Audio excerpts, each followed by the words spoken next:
গ্রেপ্তার করতে হবে। শুধু গ্রেপ্তার করলে হবে না, তাকে দৃষ্টান্তমূলক শাস্তি দিতে হবে।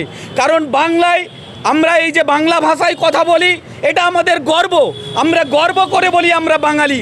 কিন্তু সেই বাঙালিদেরকে বাংলাদেশি তকমা লাগিয়ে সেখানে তাদের উপরে যে অত্যাচার হচ্ছে, এটাকে মেনে নেওয়া যায় না, কোনোভাবেই আমরা মেনে নিতে পারবো না।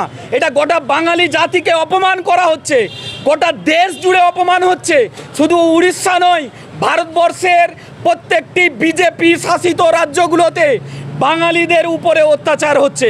আমরা চাই এই যারা দোষী আছে তাদেরকে এমন শাস্তি দেওয়া হোক যাতে করে গোটা বিশ্বের মানুষ সেটা দেখে।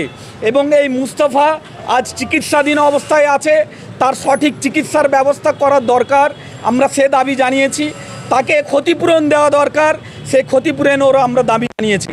এবং আজকে আমরা ওয়েলফেয়ার পার্টি অফ ইন্ডিয়ার পক্ষ থেকে আমরা মাননীয় মুখ্যমন্ত্রী মমতা ব্যানার্জির কাছেও আমরা হুঁশিয়ারি দিতে চাই, তাকে বলতে চাই যে শুধু মুখে দুটো কথা বলে দিলে যে আমরা দেখছি, আমরা হয়ে যাবে, আমরা প্রতিনিধি পাঠাচ্ছি, এরকম বললে হবে না।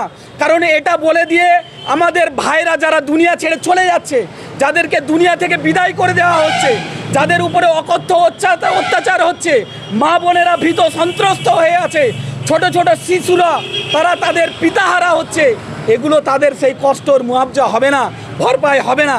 সেজন্য চুপ করে বসে না থেকে, নিজের ভোট ব্যাংকের কথা না চিন্তা করে, ভোট রাজনীতি না করে মানুষের পাশে দাঁড়ানো এটা একটা মানবিক দায়িত্ব।